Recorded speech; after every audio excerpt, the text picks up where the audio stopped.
Hello les amis, bienvenue dans cette nouvelle vidéo. Aujourd'hui on va faire un truc que j'ai jamais fait de toute ma vie. On dirait que je voulais vous dire un truc de dingue, mais on va faire des lasagnes maison. J'ai jamais fait ça. D'abord ce que je vais aller faire c'est que je vais aller attacher les volets parce qu'il y a du vent aujourd'hui, il y a beaucoup de vent. Du coup les volets ils claquent et vu que je les accroche jamais parce que j'ai la flemme, ben là je vais le faire... Waouh, il était coincé. Là, je vais le faire parce que sinon, ça va être un enfer pour la luminosité de la vidéo.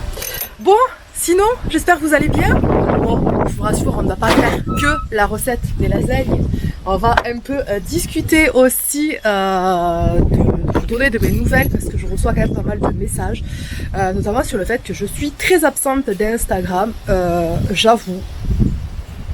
Je me suis un peu lassée d'Instagram. Instagram, ça n'a jamais été quelque chose... Voilà, c'est un portfolio, Instagram, c'est un portfolio sur lequel j'échange avec vous par message privé, sur mes stories, etc. Et vraiment, c'est trop bien parce que ça permet d'avoir une proximité immédiate plutôt que d'avoir juste une vidéo par semaine. C'est là où est-ce que vraiment on échange le plus. Mais en fait, le problème qu'il y a avec Instagram, c'est que... ça me saoule dans le sens où est-ce que je sais pas quoi raconter. Je sais plus trop quoi raconter parce que mes programmes... Regardez-moi ça. Genre... Et bébé, t'as pas le droit de sortir? Mais d'où? Ah bon, ben ok. Fallait juste que je lève la poignée comme ça. Ah non mais... Cette baraque, en fait, plus on y habite et plus on se rend compte de tous les défauts qu'elle a. Et franchement, même si elle est géniale et j'adore ma maison, genre ce matin, au niveau de la vitre ici, là, il y avait plein de condensation, genre ça coulait. J'ai vu que ça a commencé à faire du moisi, là. La porte, là, il y a un énorme trou, genre ça fait courant d'air, tout ça. Enfin, écoutez, que voulez-vous? On va pas, voilà, c'est bien. On est content d'avoir la maison, mais j'avoue que c'est pas, il y a des défauts qu'on voit, plus on y habite et plus on les voit, mais c'est surtout que c'est chiant, c'est par rapport au courant d'air et le fait qu'en fait elle soit hyper mal isolée, quoi. Bon, heureusement on a la cheminée, mais c'est comme nous on a eu la maison en février, donc on n'a pas eu l'hiver en entier. D'ailleurs on n'a toujours pas allumé la cheminée, il fait tellement bon qu'on n'a toujours pas allumé la cheminée. Bon, du coup, revenons à nos moutons. Qu'est-ce qu'il y a, bébé? Regardez comme il a grandi, ce petit bébé. Mon bébé. Regarde. Oh, t'es beau. Oh, qu'est-ce que t'es beau. T'as grandi. Il a foncé aussi. Il a le visage qui a tellement foncé par rapport à avant, et puis même les poils, il s'est tellement étoffé. Mais la dernière fois, j'ai regardé des vidéos de lui de quand il était petit, mais qu'est-ce qu'il était laid en fait. En fait, dans le sens où il ressemblait vraiment à un petit rat, il était tout pelé, il y avait pas beaucoup de poils. Alors que là, vraiment, maintenant, il a vraiment pris, il s'est emplumé, quoi. Et du coup, je disais à mon chéri, en fait, c'est comme si on avait vraiment eu un bébé, parce qu'un bébé qui est net, je suis désolée, c'est pas beau. Alors, ça ressemble à rien. Mais vu que c'est ton enfant à toi, tu es émerveillé de sa beauté, et tu te dis, oh là là, c'est l'être le plus merveilleux, le plus beau du monde sur cette planète. Et quand tu revois des photos quelques mois déjà, rien que quelques mois après, tu te dis mais non, il était pas beau. Voilà, soyons honnêtes. Les parents, soyons honnêtes. Je suis désolée. Mon fils, quand il est né, il était magnifique, il était très beau. Mais objectivement, il n'était pas tant que ça. Voilà, maintenant il est très beau. C'est mon cœur de maman qui parle, mais c'est quand même un très beau garçon. Et puis il est bon dans son cœur aussi. Et ça, c'est super important. Donc, pour faire les lasagnes. Alors, au début... Non mais traitez-moi de malade. J'ai jamais fait de lasagne de ma vie. Alors déjà d'une chose, attendez, vous êtes complètement à contre-jour. En fait, il faut savoir quelque chose. C'est qu'en fait, le papa de mon fils est italien. Voilà. Le papa de mon fils est italien, donc mon fils est franco-italien. Avec ça, nous sommes d'accord. Donc j'ai une belle famille, enfin une ancienne belle famille qui est italienne, et donc du coup elle a maman italienne. Non mais c'est pas raciste. C'est vraiment c'est ça. C'est la maman italienne quoi. C'est une institution. Bref, elle m'a appris à faire plein de plats italiens. Voilà, vraiment, on s'est régalé. Elle m'a appris plein de choses et tout. Sauf les lasagnes. Parce que les lasagnes, ils n'aimaient pas ça. Chacun ses goûts. Mais moi, les lasagnes, c'est un de mes plats préférés. Et du coup, j'en mange pas. Parce que je sais pas les faire. Et que celles que j'achète toutes prêtes sont souvent immondes. Donc, j'ai décidé de me lancer le défi de faire des lasagnes pour une fois. Par contre, le truc qu'il y a, c'est qu'au début, j'étais là en mode, bon allez, je vais faire la pâte à lasagne. Parce que voilà, j'ai appris à faire les pâtes.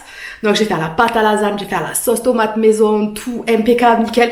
Et là, j'ai fait, non mais t'es zimzi, mais comme si tu avais le temps de faire ce genre de choses. Donc, on va un peu tricher en utilisant des lasagnes déjà faites. Et de la sauce tomate déjà faite également. Donc voilà, donc ça c'est mes ingrédients. 2 oignons, 2 pots de sauce tomate, je sais pas si je les utilise les deux, au basilic, des lasagnes comme ça et de la viande hachée que j'ai dans le frigo. Et puis ben au niveau des quantités, voilà, ça va être un peu, on fait comme on peut, sachant que, autre chose que je n'ai jamais fait de ma vie, la béchamel.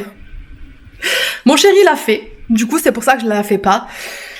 On va voir si j'arrive, surtout qu'en plus c'est une bécherelle une béchamel, pas une bécherelle.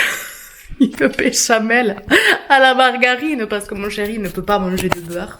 Donc on va bien voir. Donc je sais pas, je vais pas faire cuire la viande d'abord. Je vais d'abord couper les oignons, les émincer et puis ensuite je les mettrai à roussir et une fois seulement je rajouterai la viande hachée et la sauce tomate. Bon, sinon, j'aimerais bien revenir avec vous sur ma hernie discale parce que ça y est, j'ai fait quasiment tous les examens. Il me reste encore un IRM à faire là, à l'heure où je tourne cette vidéo. C'est l'IRM du sacro-ciliaque, je crois que ça s'appelle comme ça. Parce qu'en gros, j'avais une ordonnance pour un IRM et quand je suis arrivée là-bas, on m'a dit « Ah mais non madame, en fait il faut le faire en 2 fois parce que c'est pas au même endroit. » Et là du coup je lui dis vous pouvez pas, je dis, vous pouvez pas faire les deux, genre vous me faites un premier en haut et après en bas, histoire que je revienne pas pour rien, quoi. Non, parce que sinon, je prenais 20 minutes de rendez-vous et là, le rendez-vous, c'était seulement 10 minutes. Je pouvais pas faire plus dans l'IRM, donc du coup, j'ai pris un deuxième rendez-vous, IRM d'ailleurs, sur lequel je suis passée tête la première. Sachez que j'étais ravie, pas du tout, je déteste ça, j'ai fait tellement d'IRM, à une époque de mon cerveau. D'ailleurs, c'est une vidéo que je vous prépare pour la semaine prochaine. Ça va pas être une vidéo très joyeuse, mais j'ai besoin d'en parler. J'ai besoin de parler de mon témoignage. Je vous spoil tout de suite le sujet. J'ai fait un AVC quand j'avais 25 ans. Voilà. On en parlera la semaine prochaine. Bref, pour revenir du coup à ma hernie discale, donc je suis arrivée là-bas, des portes de prison, mais vraiment des portes de prison. Les secrétaires, elles se manquent tellement d'empathie, mais moi je trouve ça dingue de bosser en hôpital en fait et d'avoir aussi peu d'empathie. Alors je suis d'accord qu'elles doivent avoir des gens qui sont cons, comme dans la majorité, vous savez, des métiers où vous côtoyez les gens, vous côtoyez toujours, il y a toujours des gens qui viennent vous faire chier. Ça là-dessus, je leur enlève pas. Mais un minimum d'empathie, surtout qu'en plus la salle d'attente était dans une ambiance mais tellement lourde, parce qu'en fait vous aviez tout, vous aviez la scintigraphie, les IRM, les scanners, et clairement il y avait des gens qui avaient des graves maladies et enfin, c'était très lourd comme ambiance et je trouvais que du coup, alors ok peut-être qu'elles font ça pour être détachées, je ne sais pas, mais en tout cas, j'ai vraiment pas apprécié l'accueil. Bref, quoi qu'il en soit, donc j'ai fait mon rendez-vous IRM. Donc j'ai passé 10 minutes dans le scanner. Peut-être la première, je le reprécise encore une fois. Je déteste ça. Mais encore que là, au-delà du fait qu'il était beaucoup plus petit que ceux que j'avais eu l'habitude d'avoir. Vraiment, le trou était vraiment beaucoup plus petit. Pour vous dire, je touchais les bras. En fait, je touchais les bras dans la paroi. Alors que d'habitude, je touchais pas les bras dans la paroi. Mais par contre, il y avait un petit truc là qui vous soufflait de l'air. Donc du coup, c'était plutôt cool. J'ai bien apprécié parce qu'en général on étouffe rapidement dans ce genre d'appareil là. Du coup je suis contente parce que le seul vrai gros truc que j'avais fait c'était à Toulouse, je me souviens, et on avait même un petit miroir pour pouvoir voir à l'extérieur, histoire de pas être complètement voilà. Donc moi de toute façon en plus moi dans les IRM je suis les yeux grands ouverts à ça là, donc en fait vous avez votre truc là, vous êtes comme ça et moi j'ai les yeux grands ouverts parce que si je ferme les yeux je pars j'ai la tête qui tourne et je pars en panique. Donc là, j'ai mes oignons, je vais les faire chauffer, les faire dorer. Après, je rajouterai la viande. Ah ouch, ma jambe, oh, ma hernie discale. Bref, du coup, les résultats sont tombés. Alors déjà, j'ai fait une prise de sang la veille.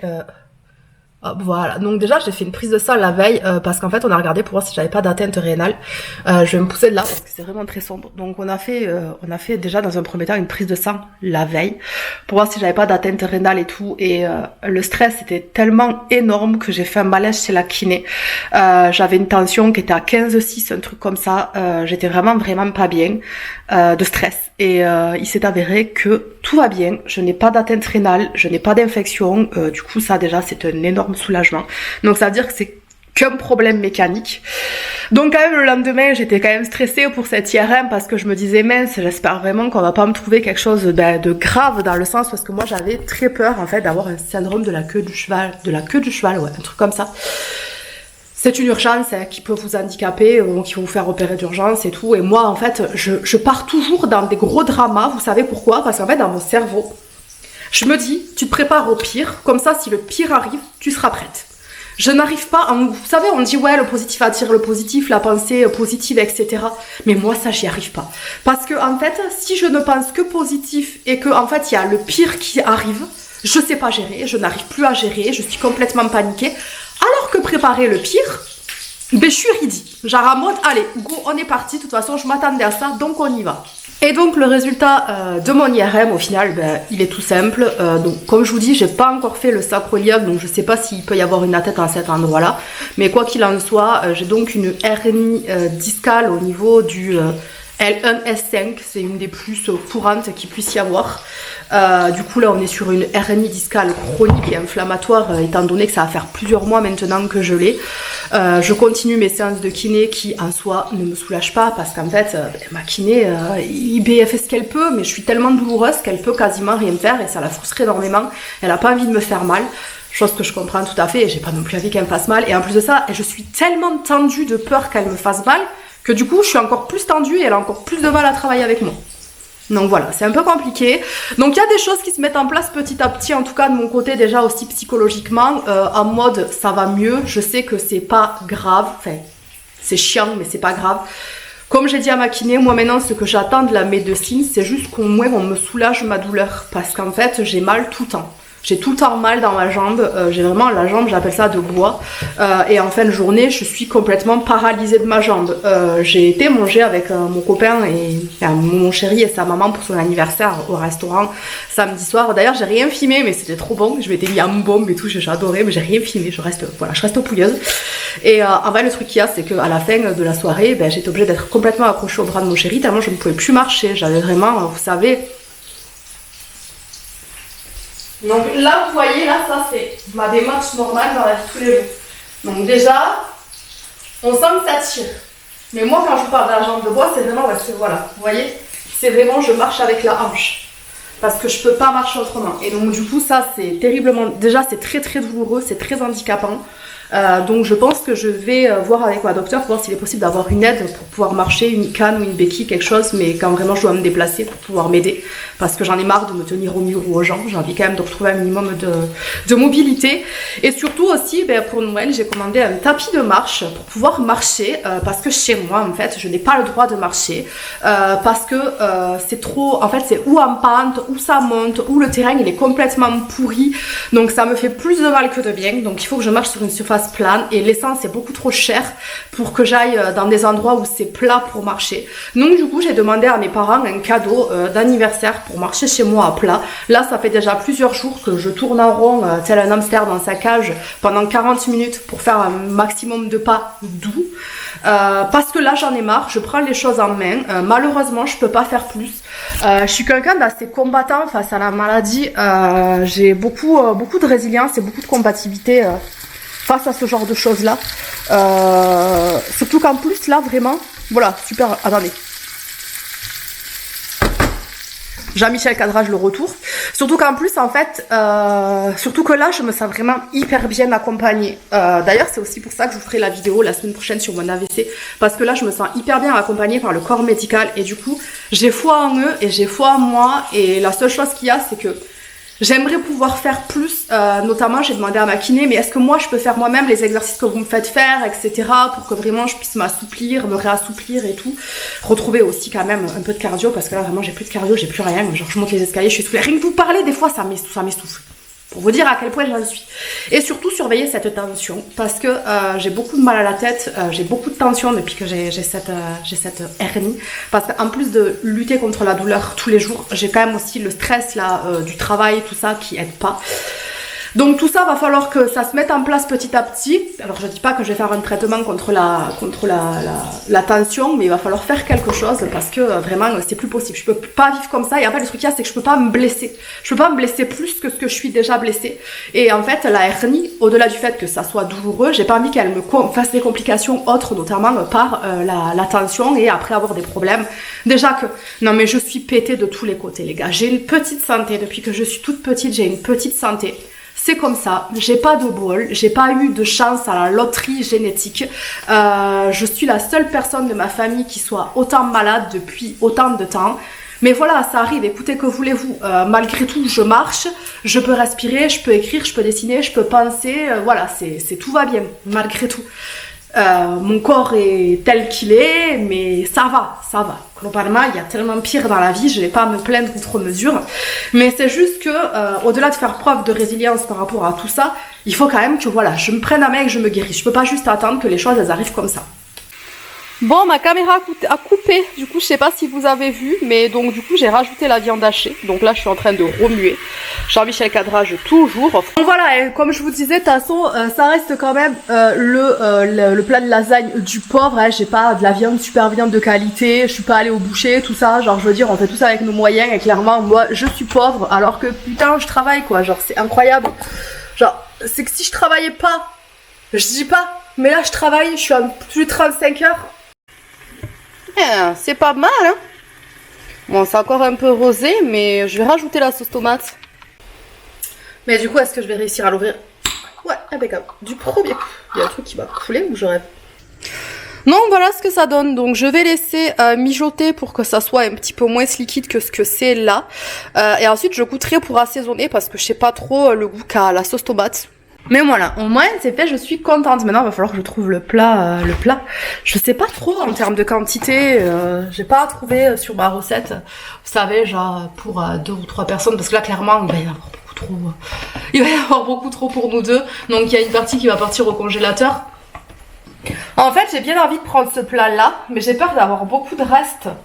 Mais en même temps, écoutez, je vais prendre ce plat là. Parce qu'en vrai au pire, si j'ai des restes de farce ou alors de béchamel, ben je les congèle et puis je les ferai une prochaine fois quoi. Vraiment comme ça au moins on est tranquille. Il n'y a pas de gâcher de nourriture. Donc alors, ça. Donc ils disent que c'est sans pré-cuisson. On va voir si ça suffira. Qu'est-ce que je fais? Écoutez, je pense qu'on va passer à ce que je redoute le plus. La béchamel. Est-ce qu'on arrive à rater la béchamel?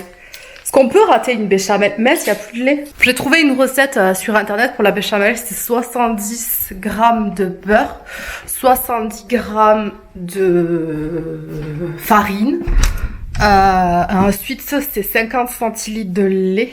J'ai trouvé le lait, donc c'est à l'amande hein, bien sûr.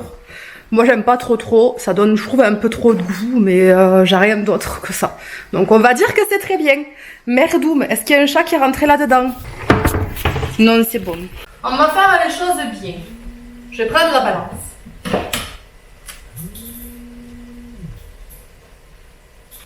Parce que là-dedans, vous pensez que j'aurai assez de place? Bon, on va dire que oui. Bon, je viens vérifier la recette en fait, parce que préparation de la béchamel. Donc faire fondre le beurre, ajouter la farine hors du feu, verser le lait progressivement. Ok, on va faire ça. En plus, avec mon superbe fouet qui n'en est pas un. Et en fait, c'est à chaque fois qu'on utilise le fouet qu'on dit, il faudrait qu'on achète un fouet. Je vous montre. Voilà la tête de notre fouet. Vous savez, c'est les fouets électriques. Bon, on n'a que ça. Donc, j'ai tout préparé. Mon beurre, mon lait, ma farine. Donc, maintenant, on va y aller. Ça, je vais peut-être un peu baisser le feu. Le temps au moins de faire la béchamel. Hop. Voilà. Alors déjà, franchement, ça sent super bon. C'est hyper agréable. Je regarde si vous tournez toujours parce que ça n'arrête pas de couper depuis tout à l'heure. J'ai mis mon beurre en bloc. J'ai mis un bloc de beurre. Ça met 10 ans à fondre. Pourquoi je n'ai pas coupé en morceaux? Je suis trop bête. Ça met 10 ans à fondre. Alors, je sais pas si je me suis pas trompée. Je trouve ça affreusement liquide. 70 pour 50 centilitres. Je me suis pas trompée dans les quantités. Non, 70, 50. Replacer sur feu doux et laisser épaissir tout en mélangeant régulièrement. Ok. Moi j'ai foutu à feu fort. J'ai regardé la dernière saison de The Witcher, avec il n'y a plus Henry Cavill. Avec Liam Hemsworth. Oh, ça épaissit. Eh bien, il faut savoir que je suis très agréablement surprise de cette saison. Jusqu'à présent, je n'en avais aimé aucune, mais je me suis acharnée à continuer de regarder parce que je voulais quand même connaître l'histoire. Il faut savoir que mon chéri est un grand fan de The Witcher, il a tous les livres, mais ils sont tous en anglais. C'est un peu trop compliqué à lire en anglais, donc j'avoue, et puis j'ai pas le temps pour ça, à lire en anglais, genre, j'ai la flemme, j'avoue, j'ai la flemme. Ça, c'est vraiment, c'est de la faiblesse intellectuelle, de la flemme intellectuelle. Du coup, ouais, j'avoue, j'ai envie de connaître l'histoire, tout ça. En plus, j'ai pas joué aux jeux vidéo parce qu'à l'époque, moi, j'étais surtout sur Fallout. C'était vraiment à fond Fallout et Bioshock. Donc voilà, donc du coup, je suis agréablement surprise. J'ai beaucoup aimé cette saison et j'espère que s'il y aura une prochaine saison, du coup, ce serait bien. Voilà. Donc, nous en sommes ici pour la viande. Ici, au niveau de la béchamel, ça épaissit, c'est très agréable. Bon, ben ça va. Je me suis pas trompée, je suis contente. Je suis circonspecte par le goût de la béchamel. Elle a un goût hyper sucré. J'ai regardé moi les d'amandes et sans sucre. Écoutez, je sais pas. J'ai rajouté du muscade, du poivre. Peut-être rajouter ça. C'est un mélange chipotle fumé médium. C'est du piment, du paprika, de la poudre de chili et du cumin. Bon, du coup, on va passer au dressage. Non, attendez, c'est la béchamel en premier. Ouais. Non, moi je veux pas. On va d'abord mettre ça.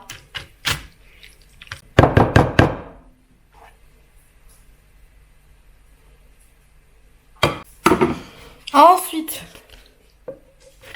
je remets des tranches de lasagne. Ouais, ben c'est bon, à niveau quantité, j'étais plutôt pas mauvaise du tout. Je vais peut-être pas rajouter de la béchamel là, parce que j'ai peur que ça en fasse trop. J'ai plutôt d'abord remettre des pâtes.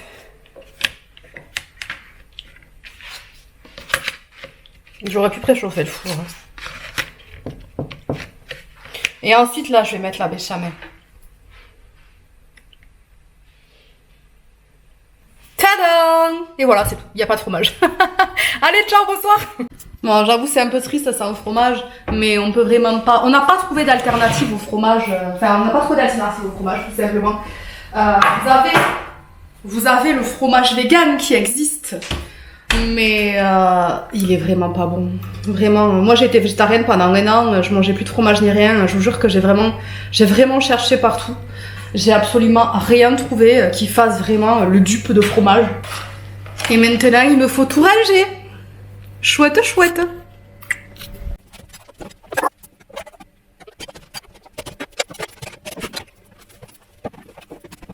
Donc moi, je vais me faire la pause, j'attends que le four préchauffe et ensuite je vais faire cuire, je vais faire pré-cuire on va dire parce que c'est pour ce soir et je vous montrerai le résultat juste après.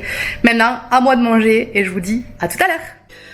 Bon les amis, je vous retrouve, nous sommes le lendemain, mon chéri est rentré très tard, hier soir il est rentré, c'était quasiment 21h30, du coup j'avoue j'ai pas eu la foi de filmer, mais on a goûté les lasagnes. Déjà je vous montre. Donc voilà à quoi ça ressemble. C'est plutôt joli, plutôt pas mal, etc. Je me suis complètement loupée les gars. Voilà, ça c'est fait. Non, en vrai, ça manque de fromage, ça manque d'assaisonnement. La béchamel a ce goût un peu sucré qu'on n'apprécie pas trop. Donc voilà, écoutez, c'est un fail. Et voilà, c'est la vraie vie les gars. Je pense que je retenterai, parce que moi je suis un peu une acharnée. Je pense que je retenterai en mettant plus d'épices, plus de sel aussi, ça manque énormément de sel. Parce qu'en fait, j'ai pas trop salé parce que dans la recette, en fait, je me suis rendu compte qu'il y avait pas trop de sel non plus parce qu'il y avait le fromage. Donc c'est pour ça en fait qu'il salait pas beaucoup. Et j'avoue qu'il me semble pas avoir salé ma viande. J'ai salé ma béchamel mais pas la viande. Bref, quoi qu'il en soit les amis, c'est un fail, mais on s'est bien marré. J'espère que cette vidéo vous aura plu. N'hésitez pas dans les commentaires à me dire quels sont vos fails en cuisine ou alors votre plat préféré ou alors votre plat que vous réussissez à chaque fois. Moi je vous fais des bisous et je vous dis à la semaine prochaine. Ciao!